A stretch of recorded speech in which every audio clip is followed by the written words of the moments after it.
Mexico who? We got some new favourite fans here on the World Cup show. Oh yeah. Les Bleus took on the baton with an uncertain je ne sais pas quoi. Okay, it's a bunch of guys with cocks on their heads. The Algerians turned up the heat in chilly Porto Alegre, making Joachim Löw sweat just a touch. What about Algeria? Were they wasteful?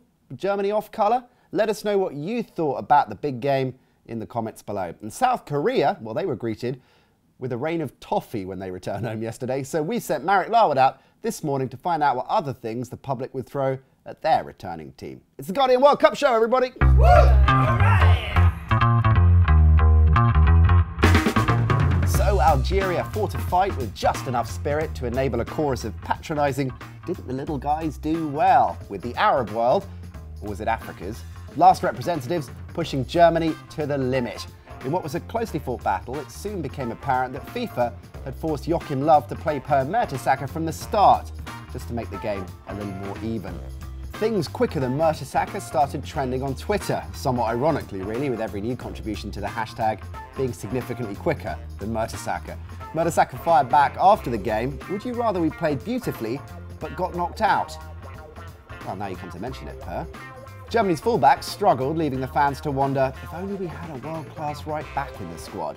Eventually, after Mustafa's injury, Löw moved Lahm back to his old position, where Manuel Neuer had been house-sitting for most of the game, figuring the first half of a last 16 World Cup knockout match was the perfect time to discover, you know, the rest of the pitch.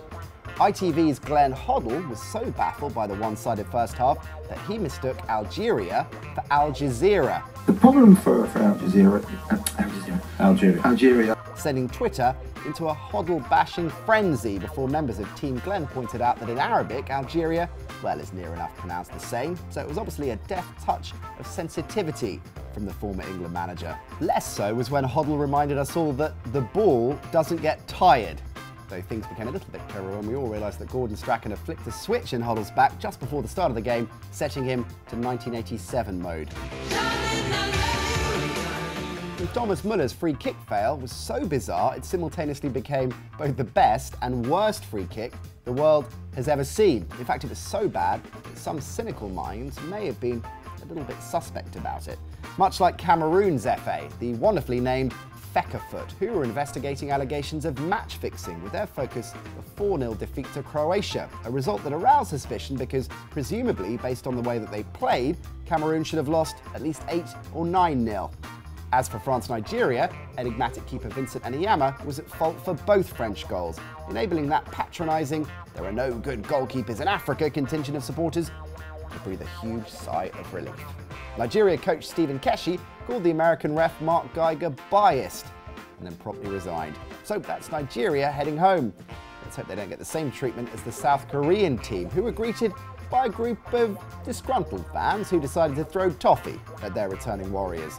Which got us thinking, what would you like to chuck at your team? Only one man capable of posing such an insightful question. The South Korea team were pelted with toffee by the disappointed fans, so I went onto the streets to ask people what they would throw at their national side. Dead fish or something? I can't think of anything. Nectarines. Why nectarines? Because they're soft but hard. Oranges? Yeah. Oranges? So I think so, yeah. I'd probably show, I think, a how-to book. Well, the obvious one's rice, isn't it? Wet rice, so it sticks in their hair. Especially English players, because they love their hair, don't they? Rice? Crazy. Back to you in the studio. And what about you? Let us know what you'd like to throw at your returning team in the comments below. England, Spain and Russia fans, I am looking right at you. In last night's 2-1 victory over Algeria, Germany had an aerial success rate of 71%, a figure that will have to be replicated in their quarter-final tie with France. Every single goal Les Bleus have scored at this World Cup has been from inside the box, whilst 13% of their total passes against Nigeria were crosses.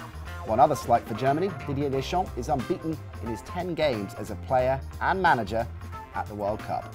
That's just about it for today's show. If you haven't already, don't forget you can subscribe to the channel. We got previews of tonight's games right about there.